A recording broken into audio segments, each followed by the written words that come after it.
পুৰাণত দেৱ দেৱীক আৰু তেওঁলোকৰ অৱতাৰ সম্পৰ্কে আচলতে বহুতো কাহিনীয়ে পোৱা যায় আৰু প্ৰত্যেকটো কাহিনীত এটা বিশেষ ধৰণৰ উদ্দেশ্য থাকে যাতে মানে দেৱ দেৱীৰ ভক্তসকলে সেই কাহিনীৰ জৰিয়তে এটা শিক্ষা লাভ কৰিব পাৰে আৰু অধিকাংশ দেৱ দেৱীৰ কাহিনী আচলতে সকলোৱে মনোৰঞ্জন কৰাৰ লগতে ধৰ্মীয় মূল আৰু আধ্যাত্মিক জ্ঞানৰ সৈতে পৰিচয় কৰাই দিয়ে।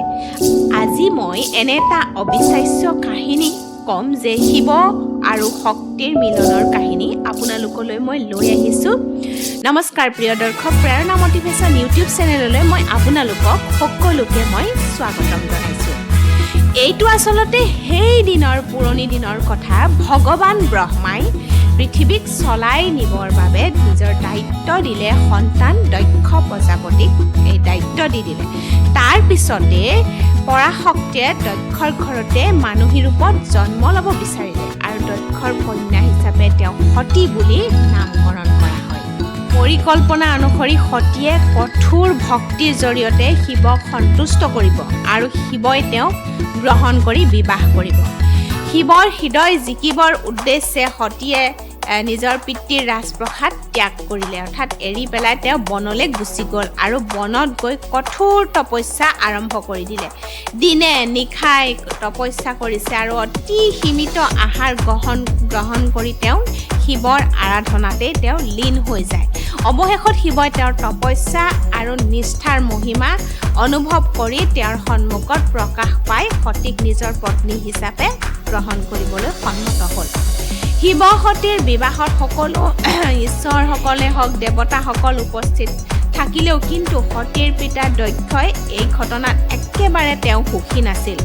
দক্ষ আছিলে বিষ্ণুৰ ভক্ত আৰু শিৱক তেওঁৰ নিজৰ জীয়েকৰ বাবে উপযুক্ত পাত্ৰ বুলি তেওঁ একেবাৰে ভবা নাছিল বা মানি লোৱা নাছিল। কিন্তু সতীয়ে জেদ ধৰি শিৱকেই নিজৰ স্বামী হিচাপে গ্ৰহণ কৰে আৰু বিবাহৰ পিছত কৈলাশলৈ তেওঁলোক গুচি যায়। মানৰ পিছত সতীৰ মাক দেউতাকৰ ঘৰত ৰাজমহলত বৃহৎ যজ্ঞৰ আয়োজন কৰিলে।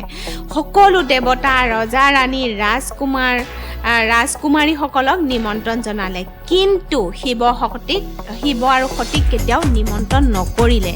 সতীৰ পিতৃয়ে যজ্ঞত তেওঁলোকক অপমান কৰাৰ ষড়যন্ত্ৰ ৰচি আছিলে আৰু শিৱই সতীক যজ্ঞলৈ নাযাবলৈ কৈছিল, কাৰণ দক্ষই তেওঁলোকক আদৰণি জনোৱা নাই। কিন্তু সতীয়ে নিজৰ ইচ্ছাত নিজৰ মতে তেওঁ যাবলৈ নোপোৱা অৱস্থাতে তেওঁ স্বামীৰ কথা নুশুনাকৈ তেওঁ যজ্ঞলৈ গুচি যায়।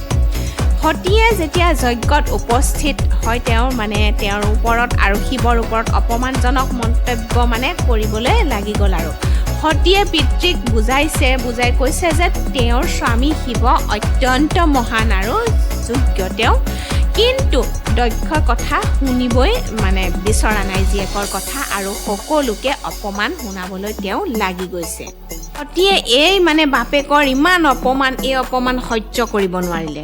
তেওঁৰ অন্তৰত শক্তিৰ জাগৰণ হ'ল আৰু তেওঁ আদি শক্তিৰ মহাৰূপ ধাৰণ কৰিলে আৰু দক্ষক ক'লে, যদি কোনোৱে তেওঁৰ স্বামীক অপমান কৰে তেন্তে তেওঁ এই জীৱন ত্যাগ কৰিব। এইদৰে সতীয়ে পবিত্ৰ অগ্নিত আত্মাহুতি দিলে আৰু মনুষ্যৰ জীৱন তেওঁ ত্যাগ কৰিলে।